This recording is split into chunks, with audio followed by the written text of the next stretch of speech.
فاكرين النايتش اللي كنا بناكله زمان واحنا صغيرين في المدارس؟ طبعا الاولاد دلوقتي عندنا ما يعرفوهوش لان مش متوفر كتير قوي في محلات الحلويات. فاحنا هنعمله للاطفال عشان يديهم كمان طاقه كده في المدارس وياخدوه معاهم في اللانش بوكس. هجيب بيضايه واجيب عليها رشه فانيليا وهقلبها بس كويس كده مع بعضيها واحط عليها نص كوبايه سكر وهدوبها مع بعضيها. وطبعا السكر هنا مش هيدوب مع البيضايه، هنزل عليهم عصرة ليمونية بتفتح لون الكيك وبتخليها جميلة قوي وبتخليها هشة.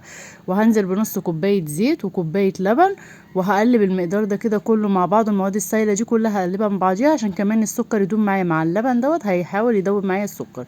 هنزل بكوبايتين دقيق وعليهم معلقة بيكنج باودر كده حلوة وهقلبهم مع بعض. هحضر الصاج بتاعي، هحط فيه ورقة زبدة وهدهنه عشان احضره للكيك. هاخد بس معلقتين كده عشان اعمل بيهم بقى الشوكولاته اللي انتوا شفتوها في اول الفيديو كده فوق الوش. وهنزل بقيه الخليط في الصاج زي ما انتوا شايفين كده، واكون طبعا مشغله الفرن بتسخن معايا درجه حراره 180.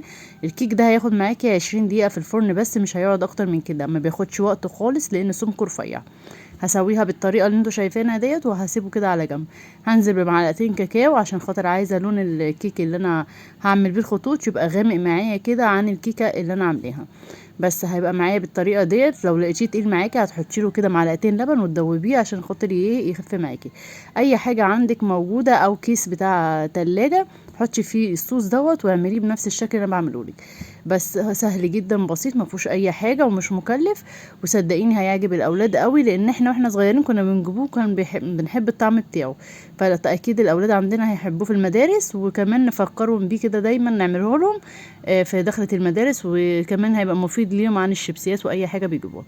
بس هجيب بقى اي نوع طبعا مربى انتي بتفضليه انتي والاولاد بتحبوه هتحطيه. انا هنا عامله صاجين، عامله مقدارين مش مقدار واحد، بس انا حبيت اوريكم في الفيديو مقدار واحد عشان لو عايزه تعملي مقدار وتقسمي الكيكايه ماشي، عايزه تعملي مقدارين هتحطي بقى بيضتين وتزودي في المقادير.